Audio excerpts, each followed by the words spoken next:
She has $22 million. Patricia's scream cut through the silence of the family gathering like a knife. Every eye in the room turned to me. Eleanor, the simple, retired school cook who had spent decades serving food trays and wiping tables. Her eyes shone with a mix of shock and greed that chilled my blood.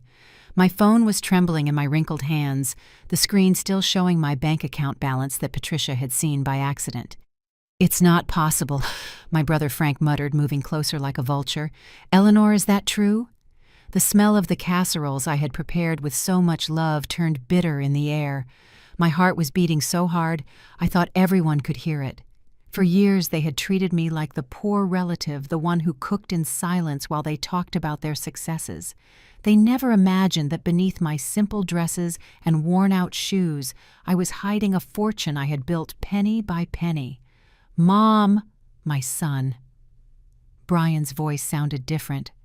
"Calculator, where did so much money come from?" My hands trembled as I put the phone away in the pocket of my floral apron. The stares of my entire family pierced me like daggers. Patricia kept pointing at me, her face transformed by greed. My granddaughter Abigail looked at me as if I were a stranger. Amy, Frank's wife, whispered something in her husband's ear, her eyes shining with excitement. "Answer, Eleanor." Frank insisted, his voice filled with an authority he had never used with me before. "If you have that amount, we deserve to know. We are your family." But just an hour ago, when I arrived carrying trays of food, no one even glanced at me. When I served the lunch I had been preparing since 5 a.m, no one thanked me. When Brian introduced his new secretary as the most important person in his company, no one noticed how I shrank in my chair. I was invisible to them all, useful only for cooking and cleaning. The silence became deafening. I could hear the ticking of the wall clock, the distant murmur of children playing in the yard, the creak of chairs as my family settled in to hear my explanation. But I had no desire to explain anything, not after decades of being treated like a domestic servant by my own family. "Spit it out!" Patricia raised her voice, losing all composure. "How does a school cook have so much money? Did you steal it?" That accusation was like a slap in the face. My eyes filled with tears, but not of sadness. It was pure rage coursing through my veins. I had worked honestly my whole life. I had saved every dollar. I had intelligently invested the little I earned. I had lived with the bare minimum to build something greater, but to them, I could only be a thief. "I didn't steal anything," I murmured, my voice barely audible. "Then explain." Brian crossed his arms as if he were interrogating an employee. "It doesn't make sense. A school cook can't have that much money." His words hurt me more than all the others combined. My own son reduced me to my job as if it was the only thing that defined my worth as a person. As if 40 years of sacrifice of intelligence, of making the right decisions, counted for nothing. The dining room had turned into a courtroom. Everyone was waiting for my confession, my justification, my submission. They wanted me to explain how I had dared to have more money than them without their permission. They wanted me to apologize for being smarter than they thought. But I was no longer the same Eleanor who had walked in that morning with her hands full of food and her heart full of hope. "You want to know where the money came from?" I finally said, my voice firmer than it had sounded in years. "Well, I'm going to tell you." I sat in the chair that was always mine, the one furthest from the head of the table, the one with its back to the window. For decades, I had taken that seat without complaining, as if it were natural for me to be in the most uncomfortable corner. I worked at the school for 40 years of getting up at 4 a.m. to prepare breakfast for 500 children. While you all slept comfortably, I was already peeling potatoes and washing pots. Patricia snorted with contempt. "That doesn't explain $22 million, Eleanor. Stop being so dramatic." Her condescending tone reminded me of all the times she had minimized my efforts. When I told her I'd earned my high school diploma at 50, she laughed and said it was cute that an old lady was playing at being a student. When I mentioned I had started investing my money, she patted my head like I was a silly little girl. Every dollar I earned, I saved. I continued, ignoring her mockery. "While you spent money on expensive restaurants and vacations, I ate beans and rice. While you change cars every year, I walked in the rain to save bus fare. That still doesn't explain so much money, Brian insisted, tapping his fingers on the table impatiently. Mom, we need the whole truth. The whole truth. As if I owed them an explanation for every decision in my life, as if my money was automatically theirs by blood right. I invested, I said simply. I bought stocks when no one wanted them. I acquired properties in neighborhoods that later became valuable. I studied the market while you all watched television. Frank laughed sarcastically. You, investing in the stock market. Eleanor, please, you're a school cook. There it was again. School cook. As if those two words defined my entire potential, all my intelligence, all my worth as a human being. As if honest work made me incapable of understanding numbers or making smart decisions. And I also received an inheritance, I added, feeling their eyes light up with renewed greed. Mr. Evans, the owner of the school where I worked, left me part of his fortune when he died. He left money to you. Amy couldn't hide her shock. Why would he do that? Because for 20 years I brought him meals at home when he was sick. Because I stayed with him in his final days when his own family abandoned him. Because I was the only person who treated him with dignity when he could no longer care for himself. The silence that followed was different. Now I could see the wheels turning in their heads, calculating, planning, justifying what they were about to ask. Brian cleared his throat. Mom, we understand you worked hard, but you have to admit that this money belongs to us too. We're your family. Exactly. Patricia leaned forward, her voice taking on a syrupy tone that didn't fool me. Eleanor, you've already lived your life. We have children to educate, bills to pay, dreams to fulfill. It would be selfish of you to keep it all. Selfish. That word pierced me like a spear. Me who had sacrificed my own dreams to help them. Me who had worked to the bone to never be a burden. Me who had lived in self-imposed poverty to build something better. She's right. Mom needs to live comfortably, Brian continued with false consideration. But she doesn't need $22 million. $2 million would be perfect for you. The rest should be divided among the family. Abigail nodded vigorously. Grandma, think about my college education, about your grandchildren's future. They all started talking at once, laying out their needs, their plans, their dreams financed with my money. Frank mentioned his business debts. Amy talked about the house she had always wanted. Patricia described the family vacations we could all take together with our money. I watched them all with a terrible clarity. For decades I had wondered why I felt so alone at family gatherings, why their hugs felt empty, why their visits were so sporadic. Now I understood. I had never been part of the family. I had been the free domestic help, the one who cooked without complaint and disappeared when her work was done. But now that I had something they wanted, suddenly I was important. Suddenly my years of sacrifice had value, not for what I had accomplished, but for what they could get from me. So, I said slowly, you all think you deserve my money. It's not your money, Frank corrected firmly. It's family money. You don't need all of it. In that moment, something inside me broke forever. Family money. I repeated his words slowly, savoring the irony. You know what's family? That when I had my gallbladder surgery 3 years ago, none of you showed up at the hospital. Family is celebrating my birthdays by sending me a text message. Family is inviting me to your events only, so I'll cook for free. Patricia huffed impatiently. Eleanor, don't be dramatic. We're talking about serious money here. You're right. I stood up from my chair, feeling my legs tremble, not from fear, but from a fury I had been holding back for decades.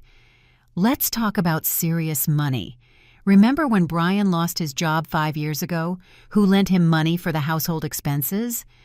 Brian looked down. Mom, that's different. Different? My voice rose higher than I intended. Is it different when you need help? Remember when Frank needed the down payment for his business? Who gave it to him without asking for interest or collateral?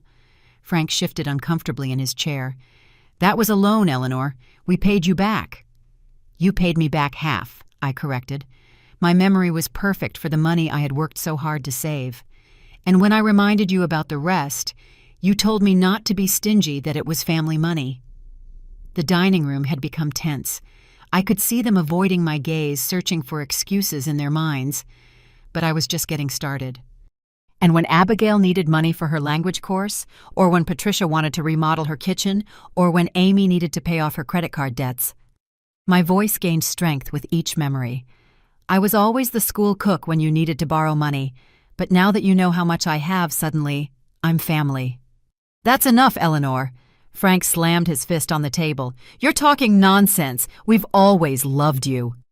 You've loved me, I laughed without humor. When was the last time any of you asked me how I was feeling? When was the last time you invited me to do something that didn't involve cooking for you? Patricia crossed her arms with an annoyed expression. Don't be dramatic. We always include you in everything. You include me to work, I retorted. To serve, to clean, to cook. But when you sit down to talk after dinner, when you plan your vacations, when you celebrate your successes, I'm left in the kitchen washing dishes. Brian tried to soften his tone. Mom, we understand you feel bad, but that doesn't change the fact that you have more money than you need. We are your family. You should share it. Share it? The word came out like I was spitting. Sharing means giving and receiving. I have given my entire life. What have I received in return? You have us, Abigail said with a smile she probably thought was charming. We are your family, Aunt Grandma. That's worth more than money. That sentence was the final blow. The same granddaughter who hadn't visited me in 6 months, who didn't answer my calls, who was ashamed to say her grandmother was a school cook, was now talking to me about the value of family. You know what family is worth? I asked, feeling something fundamental shatter in my chest. Nothing. It's worth nothing when it only shows up when there's money involved. I headed for the kitchen, but Brian blocked my path. Mom, don't go. We need to resolve this as a family. Get out of my way, I told him with a coldness I didn't recognize in my own voice. You're not leaving until we decide what to do with the money. Patricia stood up too with a defiant attitude. That money belongs to us as much as it does to you. Something inside me exploded. All the humiliation, all the slights, all the times they had made me feel invisible turned into a pure rage that ran from my feet to my head. I took the plate of casseroles that had taken me so much love to prepare and smashed it on the floor. The sound of breaking glass echoed through the house like a liberating scream. There's your family money, I shouted, throwing the salad bowl too. There's your school cook. Everyone backed away, frightened by my outburst. For 67 years I had been the silent woman, the one who endured everything with a smile. They had never seen me like this. Eleanor, you've gone crazy, Amy shouted, grabbing onto Frank's arm. Crazy! I laughed as I continued to throw things. Crazy for having wasted 40 years of my life trying to earn a love that never existed. Mom, control yourself. Brian tried to hold me, but I broke free with a strength I didn't know I had. Don't touch me! My voice came out like a roar. Don't touch me with those hands that only reach out when they want something.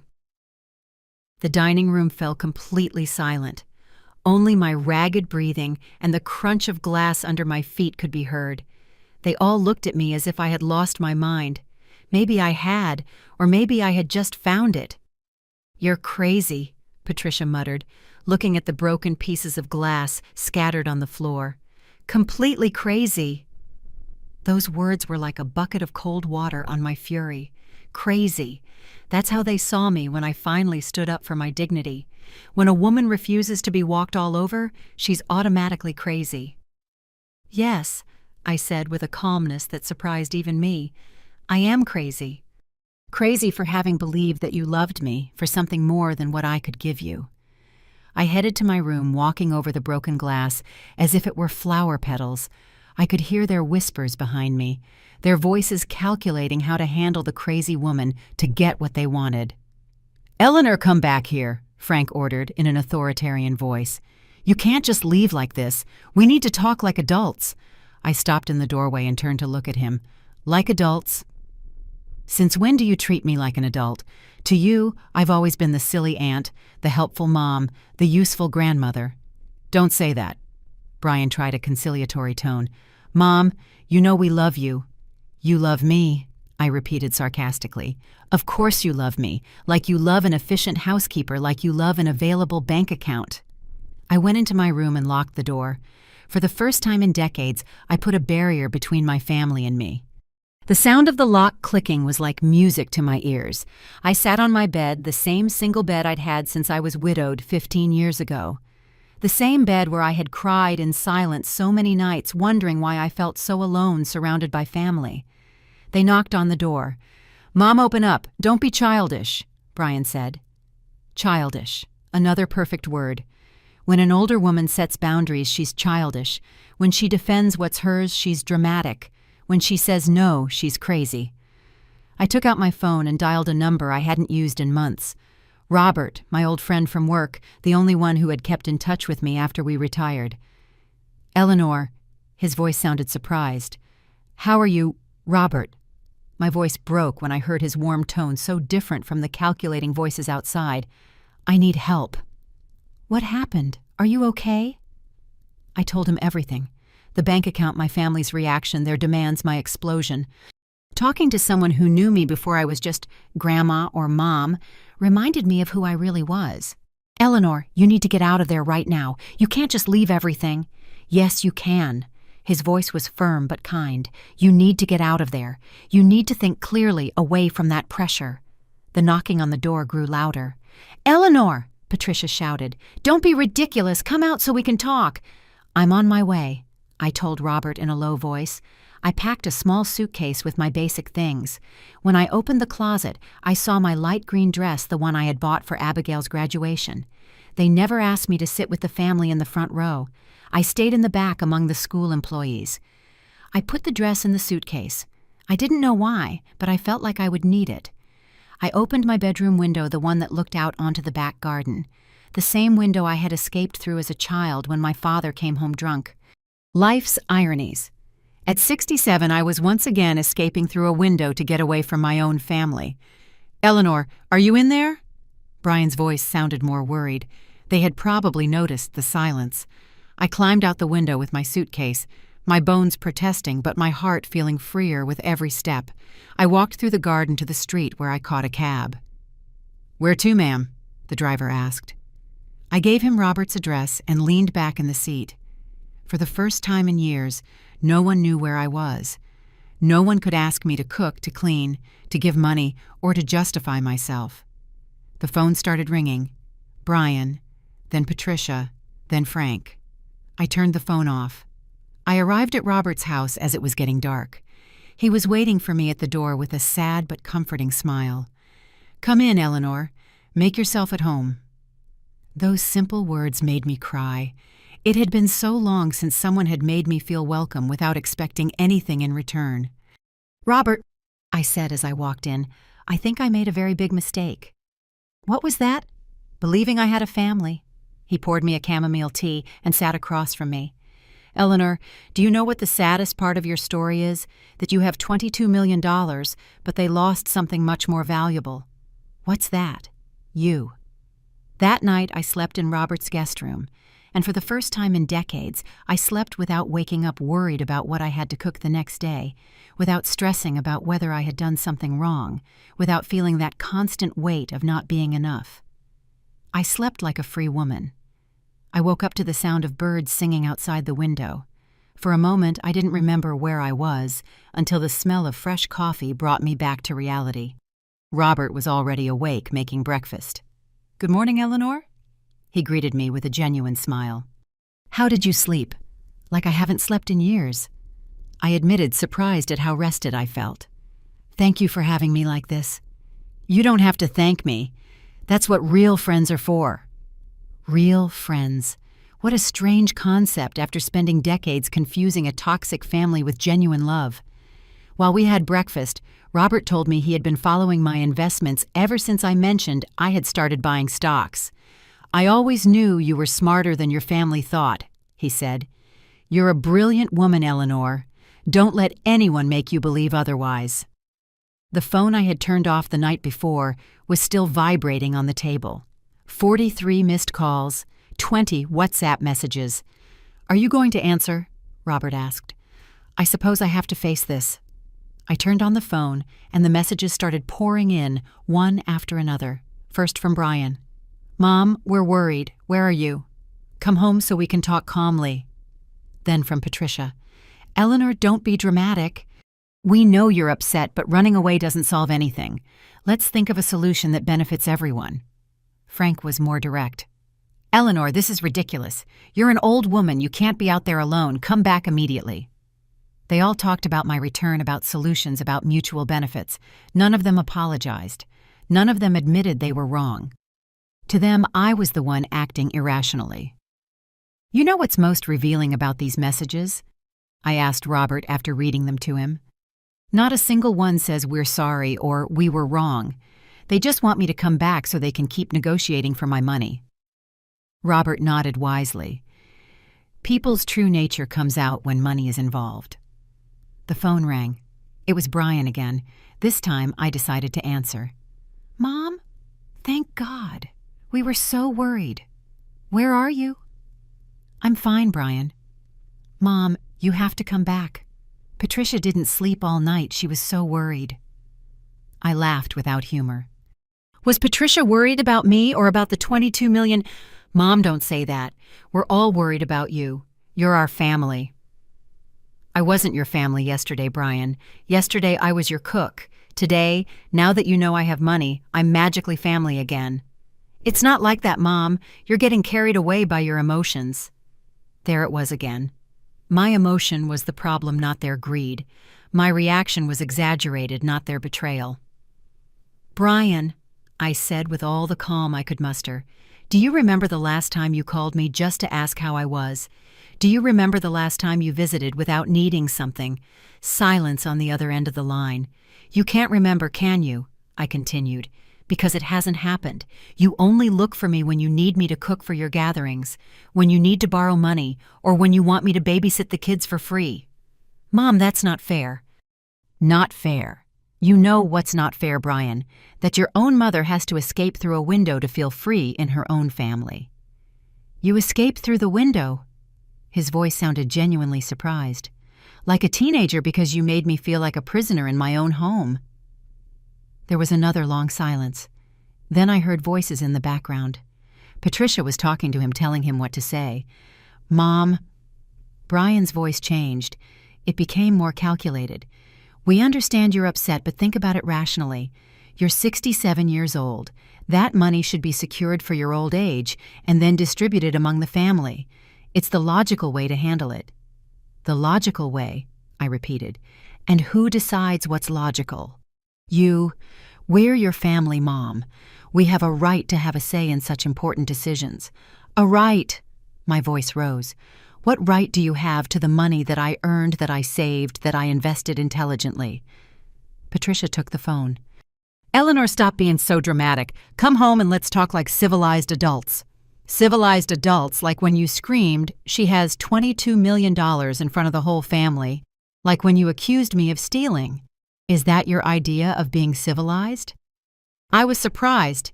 It's natural that I reacted that way. What would have been natural is to be happy for me. What would have been natural is to say, "It's great that you were able to save so much. But the first thing you thought about was how to get a piece of that money." "That's not true." "Of course it's true, Patricia, and you know it." I hung up the phone and turned it off again. Robert watched me with a mix of pride and concern. "How do you feel?" he asked. "Free," I answered without hesitation. For the first time in decades, I feel completely free. Over the next 3 days, my phone never stopped ringing. Each call was a different attempt at manipulation. Each message a new strategy to make me feel guilty. Brian alternated between fake concern and veiled threats. Patricia oscillated between emotional blackmail and direct insults. Frank had opted for patriarchal authority, reminding me that I was just a woman and needed male guidance to manage so much money. But the message that hurt the most came on the 4th day. It was from Abigail, my granddaughter. "Grandma, I'm so sad. Mom says you've become selfish and don't love us anymore. She says you prefer money over your family. Is that true? I love you very much, but I don't understand why you don't want to help us. Am I not your favorite granddaughter anymore?" Those words broke my heart. They were using an innocent 14-year-old girl to manipulate me, filling her head with lies about my supposed wickedness. "Robert," I said with tears in my eyes, "they're poisoning my granddaughter against me." "It's what manipulators do," he replied sadly.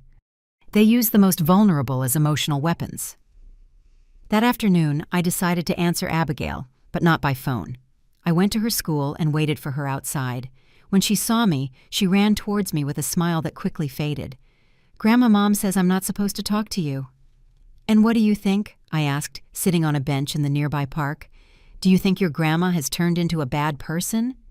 Abigail looked at me with those intelligent eyes she had inherited from her great-grandmother. "I don't know, Grandma. Mom says you have a lot of money and you don't want to share it with us. She says that's wrong."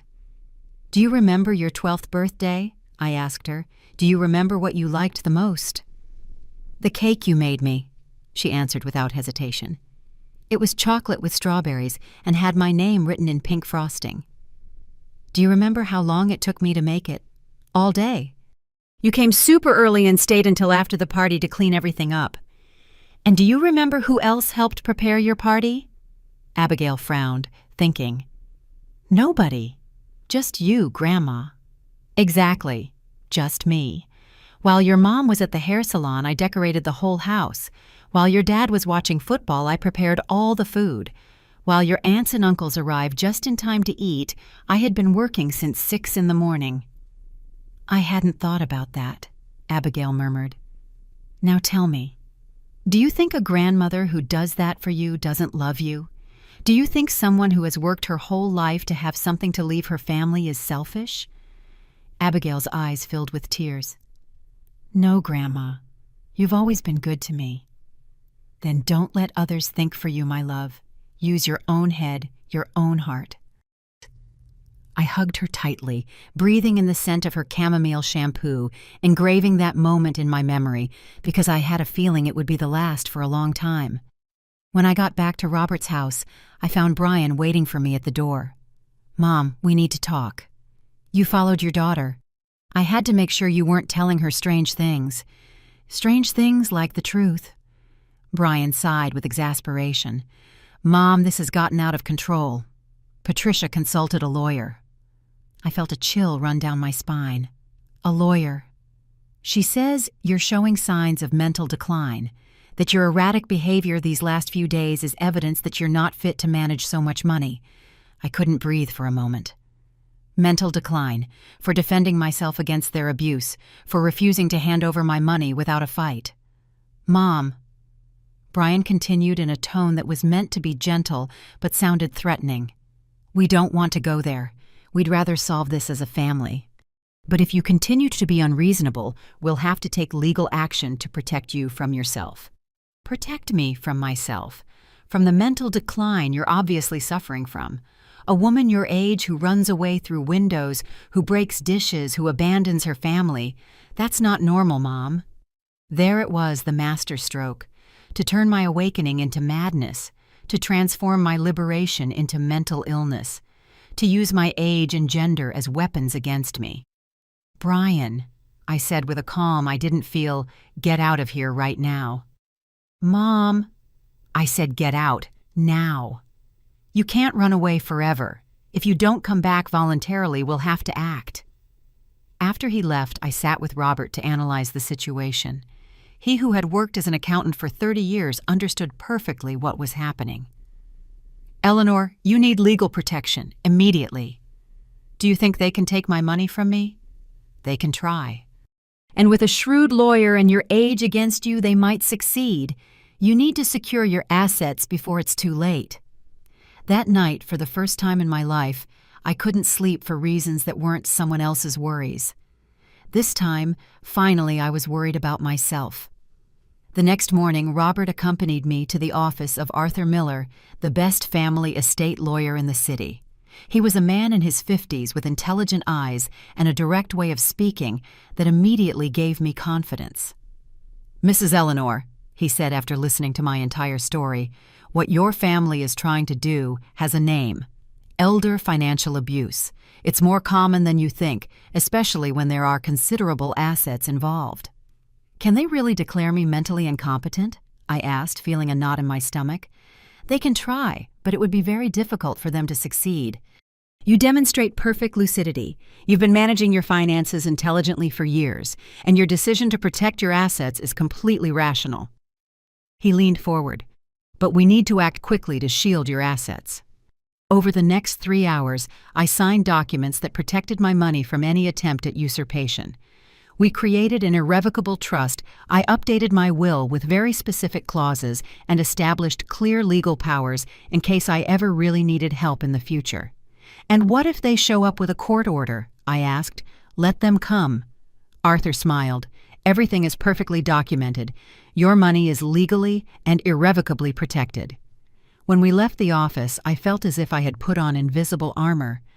For the first time in days, I could breathe easy, but the peace was short-lived. That afternoon, Patricia showed up at Robert's house accompanied by 2 police officers. Mrs. Eleanor. One of the officers said, "Your daughter-in-law filed a missing person report. She says you are being manipulated by this gentleman." I looked at Patricia with a mixture of contempt and pity. "Officers, as you can see, I am perfectly fine. I am not missing, nor am I being manipulated." "Eleanor," Patricia tried her sweetest voice, "we're all worried about you. You've been acting very strange.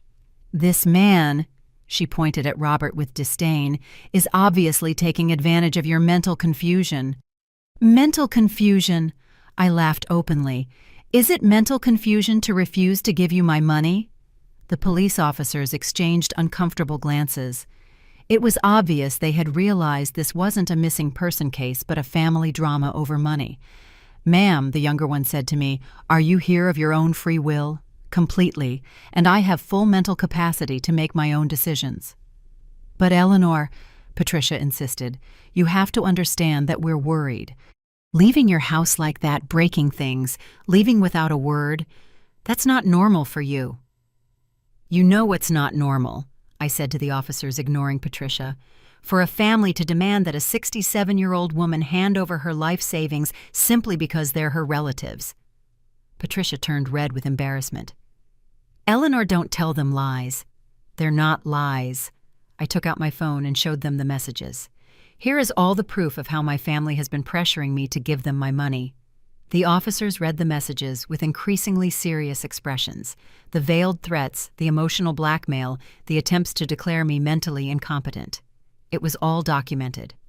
"Mrs. Patricia," the senior officer said, "this appears to be a civil matter, not a criminal one. Mrs. Eleanor is clearly of sound mind and has the right to dispose of her money as she sees fit." "But she's being manipulated," Patricia shouted, losing all composure. "The only manipulation I see here," the officer replied coldly, "is the one you all are exerting on her." After they left, Patricia stood in the doorway, her fists clenched, and an expression of pure hatred on her face. "This isn't over, Eleanor," she said with a venomous voice. "You will regret choosing money over your family." "Patricia," I replied with a surprising calm, "I didn't choose money over family. You all chose money over me." "You're a bitter, selfish old woman." "Maybe so, but I'm a bitter, selfish old woman with $22 million that you will never touch." Patricia left, slamming the door so hard it shook the whole house. That night, Robert and I had dinner in silence. After a while, he broke the silence. "Do you regret anything?" I thought about it for a moment. "I regret taking so long to open my eyes. I regret wasting so many years trying to earn a love that was never real." "And the money, do you regret denying it to them?" "Not at all," I replied without hesitation. "That money represents 40 years of honest work, of sacrifices, of smart decisions. I'm not going to give it away to people who despise me." "What are you going to do now?" I smiled for the first time in days. Something I should have done a long time ago. "What's that? Live for myself." That night before going to sleep, I wrote a letter that I knew would change everything forever. a letter that would definitively close one chapter of my life and open a completely new one, a letter my family never saw coming. The letter I wrote that night was to the director of the St. Michael's Educational Foundation, an organization that helped children from low-income families continue their studies. I had followed their work for years, silently admiring their efforts from my small world as a school cook. Dear Director, I wrote in my careful handwriting, "My name is Eleanor Vasquez. I am a retired cook, and I wish to make a significant donation to your foundation." As I wrote, I felt a peace I hadn't experienced in decades. For the first time, my money would have a purpose that filled me with pride instead of shame. 2 days later, Brian showed up at Robert's house with a new strategy. This time he was accompanied by Frank and a man who introduced himself as a family mediator. "Mom," Brian said with a forced smile, "we brought Mr. Vargas to help us find a solution that benefits everyone." This Vargas was a thin man with the expression of a hungry shark. "Mrs. Eleanor, I understand there have been some family misunderstandings. I'm here to facilitate an equitable agreement." "Equitable for whom?" I asked directly. "For the entire family," he replied with an oily smile. "We have prepared a very reasonable proposal. You would keep $5 million for your personal expenses, and the remaining 17 would be distributed among your direct heirs." And I laughed in his face. "Direct heirs? Am I dead?" Frank shifted uncomfortably. "Eleanor, don't be dramatic. It's a fair proposal." "Fair." My voice rose. "Is it fair that you decide how I should spend the money I earned with my own effort?" "Mom." Brian tried a paternal tone. $5 million is more than enough for a woman your age. What are you going to do with so much money? Take it to the grave." "Maybe," I answered dryly. "Or maybe I'll donate it all to charity. It's my money. I'll do whatever I want with it." The mediator cleared his throat. "Mrs. Eleanor, you must understand that the family has legitimate rights. Your erratic behavior in recent days suggests that you may not be making the best decisions." "Erratic," Robert spoke for the first time. "Does it seem erratic to you that a woman defends herself from the financial abuse of her own family?" "You have no say in this matter," Frank snapped at him. "This is a family problem." "Robert has more right to an opinion than you do," I told them coldly. "He has been more of a family to me these past few days than you have in years." "Mom, that's enough." Brian lost his patience. "If you don't accept this reasonable proposal, we will have to take more drastic measures." "Like what? Proving that you are not capable of managing your own estate." The mediator smiled, as if he had just won a point. "Mrs. Eleanor, a judge could determine that a woman of your age who abandons her family, destroys property, and refuses family mediation might not be in a position to manage such a considerable fortune." I felt a wave of heat wash over me. This man was threatening me to my face, using my age and my gender as weapons against me.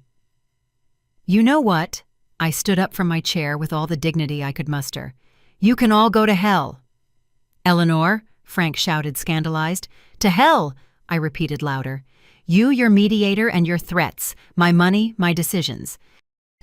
"Mom, you're making a mistake you're going to regret," Brian said in a sinister voice. "The only mistake I regret is taking so long to realize who you all really are." After they left, Robert hugged me tightly. "I'm proud of you, Eleanor." "You know what, Robert? For the first time in my life, I'm proud of myself, too." The next day, I called the director of the St. Michael's Educational Foundation and made an appointment. Mr. Ramirez was an older man with kind eyes and hard-working hands that reminded me of my late husband. "Mrs. Eleanor," he said after I explained my situation, "are you sure about this decision? It's a considerable sum." "Completely sure. For 40 years I fed the bodies of hundreds of children. Now I want to feed their minds and their dreams." "And your family. My family proved that they only care about me when money is involved. These children matter to me because they have something my family lost a long time ago. What is that? Hope, innocence, the ability to be grateful for what they receive instead of demanding what they think they deserve." We signed the papers that same afternoon. $20 million designated for educational scholarships, school construction, and school lunch programs. I kept $2 million for my personal expenses and my own plans. When I left that office, I felt as if I had been born again. My money would finally have the purpose it was always meant to have, to change lives for the better. That night, I called Brian to give him the news. "You did what?" he screamed when I told him about the donation. "I donated $20 million to the education of children in need." "You're completely insane. That money was ours." "No," I told him with absolute calm. "It was never yours, and now it never will be." The family scandal that followed my donation was epic. Patricia showed up at my old house with a moving truck, thinking I still lived there, and screamed for a full hour in front of the empty windows, insulting me and threatening me with lawsuits she could never win. The neighbors called the police. Brian tried to legally challenge the donation, but Arthur had done his job perfectly. All the documents were in order. All the psychological evaluations he had requested proved my full mental capacity, and the donation was completely irrevocable. Frank went so far as to appear on the local news claiming that I had been manipulated by unscrupulous people into giving away the family fortune. The interview was so ridiculous that it went viral on social media, where people mocked a man publicly demanding his living sister's inheritance. But none of that affected me anymore, because for the first time in my life, I was truly living. With the $2 million I kept, I bought a small beachfront apartment in a coastal town 3 hours from the city. From my window, I could watch the sunrise every day, something I never had time to enjoy when I was living to please others. Robert moved into a nearby apartment, and we became adventure buddies. Together we traveled to places I had always dreamed of seeing, but had never dared to visit. Paris, where I finally tasted authentic macarons after years of making cheap versions for family parties. Rome, where I walked through ancient streets feeling freer than ever. Machu Picchu, where I cried with emotion realizing that at 67, I was living the life I had always wanted. I documented every trip on a blog I had created, It's Never Too Late to Start. The stories of my family awakening and my new life began to inspire other older women who felt invisible in their own families. Eleanor, a 70-year-old woman from Colombia, wrote to me, "Your story gave me the courage to divorce my husband after 50 years of abuse. Thank you for teaching me that it's never too late to choose yourself." Hundreds of similar messages arrived every week. Women who had spent decades being the invisible caregivers, the ones who cooked without thanks, who gave without receiving, who sacrificed themselves until they disappeared. My story had shown them that they could say no, that they could set boundaries, that they could live for themselves. The St. Michael's Educational Foundation invited me to be on their board of directors. For the first time in my life, my opinion was valued, my ideas were heard, my experience was respected. I helped design school feeding programs based on my 40 years of experience, and every school we built with my donation had a plaque that read, "Donated by someone who believed in the power of education." A year after my escape through the window, I received an unexpected call. It was Abigail, my granddaughter, now 15. "Grandma," she said in a shaky voice, "I ran away from home. Can I stay with you?" "What happened, my love? My parents are getting divorced and they fight all the time about money. Mom says it's all your fault that your selfishness destroyed the family, but I remembered what you told me in the park. I used my own head, and I realized they're the selfish ones, not you." That afternoon, Abigail arrived at my apartment with a small suitcase and a nervous smile. I made her favorite meal while she told me how the family war had escalated until it became unbearable. "Grandma," she said as we had dinner facing the sea, "is it true you donated almost all your money?" "It's true." "Do you regret it?" "Not at all. That money is building schools, educating children, feeding dreams. It couldn't be better invested." "But what about us? What about my college? My love?" I said, taking her young hands. "I'm not going to pay for your college. You are going to earn it with your effort, with your intelligence, with your hard work. And when you do, you will value it 1,000 times more than if it had been handed to you." Abigail nodded thoughtfully. "Like you did with your money." "Exactly like I did with my money." Today, 3 years later, Abigail is studying on a full scholarship she earned on her own merit while working part-time at the foundation, helping me with the educational programs. She has become the daughter I never had, the company I always sought, the family I finally deserved. Brian and Patricia divorced, fighting over debts, not inheritances. Frank's business went bankrupt and he had to sell his house. Amy sent me a message last year, apologizing and subtly suggesting that perhaps we could talk. I never replied. This morning, as I write the last chapter of my book, It's Never Too Late to Start, which will be published next month, I can hear Abigail making breakfast in the kitchen. It smells of fresh coffee and freedom. At 70, I finally learned the most important lesson of my life. True love never comes with bills attached. The people who truly love you celebrate your triumphs instead of calculating how to benefit from them. My family thought that by taking away their fake love, they were punishing me. They didn't know they were setting me free. Now every sunrise from my window facing the sea reminds me of something fundamental. It's never too late to choose the life you deserve, to say no to those who hurt you, and to discover that true family doesn't always share your blood, but your values. And that is the story of how a simple school cook became the freest woman in the world. 5 years have passed since that family gathering that changed my life forever.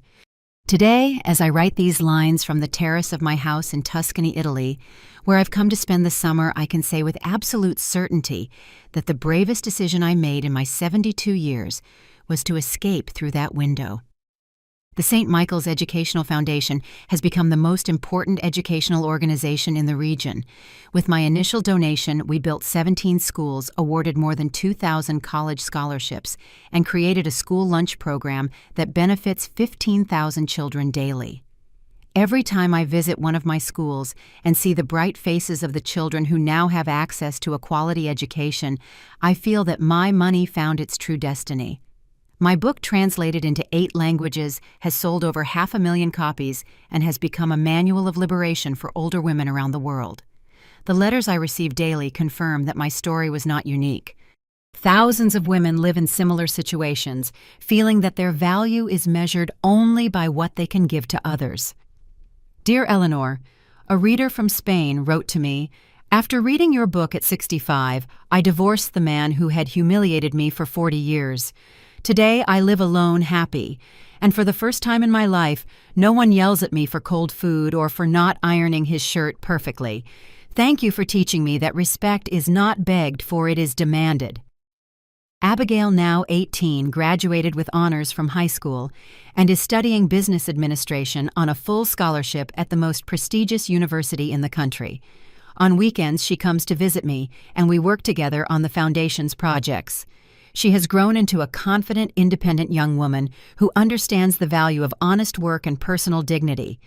She is living proof that breaking toxic family circles can save the next generations. "Grandma," she told me last month, "I used to think you were mean for not giving my parents money. Now I understand that you were the smartest of them all. You taught me that true love is not bought or sold." Robert and I got married 2 years ago in a small ceremony by the sea, accompanied only by Abigail and a few friends from the foundation. At 70, I experienced for the first time what it means to have a partner who loves me for who I am, not for what I can give him. Our days are spent traveling, reading, walking on the beach, and working together on educational projects. It is the quiet, full life I always dreamed of, but never thought I deserved. The fate of my former family followed the course that was already foreseeable. Brian and Patricia ended up in a fierce legal war over custody and assets. Patricia, obsessed with proving that I was mentally unfit to donate my money, spent a fortune on lawyers who achieved nothing because the donation was legally ironclad. Brian lost his job due to stress and constant absences for legal appointments related to my case. They both ended up in debt and bitter, blaming me for all their problems. Frank and Amy sold their house to pay off the debts of the failed business. They tried to contact me several times with messages that alternated between threats and pleas. The last message I received from Amy said, "Eleanor, we are family. You have to help us in this difficult time. You can't be so cruel." I deleted it without responding as I have with all their attempts at manipulation. The greatest irony is that if they had continued to treat me with basic respect, if they had continued to see me as the silent, compliant cook, they probably would have inherited all my money when I died. Their own greed and contempt deprived them of the fortune they so desperately wanted. The TV show Life Stories invited me last year to tell my experience. During the interview, the host asked me if I ever considered forgiving my family and redistributing some of the money. "Forgiveness doesn't mean allowing them to keep hurting you," I replied. "I forgave them in my heart to release my own bitterness, but that doesn't mean I'm going to finance their irresponsibility and lack of respect. Forgiveness and stupidity are very different things." The interview went viral on the internet, generating thousands of supportive comments from women who identified with my story. Many shared their own experiences of family financial abuse, creating a wave of awareness about this rarely discussed topic. Today, when I reflect on that 67-year-old woman who trembled while her relatives humiliated her, demanding her money, I feel a mixture of compassion and pride. Compassion for all the years she lost trying to earn a love that was never real, and pride for having had the courage to say enough when she still had time to rewrite her story. My story has become a beacon for women who feel trapped in toxic family relationships, especially those who, like me, were raised to believe that unlimited personal sacrifice was synonymous with female virtue. Through my lectures, my book, and my foundation, I have been able to transform my pain into purpose, my humiliation into strength. The deepest lesson I have learned is that it is never too late to reclaim your own life. It doesn't matter how many years you have invested in relationships that empty you. It doesn't matter how many times they have made you believe you don't deserve respect. It doesn't matter how comfortable your discomfort has become. There is always time to choose dignity over compliance, self-respect over the approval of others. This morning, while Robert was making coffee and Abigail was showing me her university grades via video call, I realized something beautiful. For the first time in my life, I am surrounded by people who love me unconditionally, who celebrate my successes without calculating personal benefits, who respect me without me having to beg for it. To the women who read this story and see themselves in it, I say, your value is not measured by what you can give to others, but by the dignity with which you treat yourselves. True love never comes with invoices, threats, or emotional blackmail. And remember, it's never too late to start living the life you truly deserve.